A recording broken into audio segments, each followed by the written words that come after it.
Hey everyone, today I will show you how to appear offline on Instagram, and here's how it is done. Open Instagram, launch the Instagram app and tap your profile picture in the bottom right corner to go to your profile page. Tap the three horizontal lines in the top right corner of your profile page. Select Settings and Privacy from the menu. Scroll down and select Messages and Story Replies. If you don't see this option, use the search bar at the top of the settings page. Type Activity Status and it should appear in the results. Tap on Activity Status to open the settings. Toggle off the option for Show Activity Status.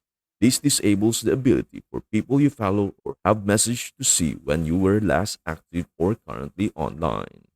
Once turned off, you will appear offline on Instagram, allowing you to browse and use the app without others knowing when you are active. That is everything you need to know about how to appear offline on Instagram. Before we end, may I humbly ask you a favor? Please do like, share, and subscribe to our channel. This means the world to us.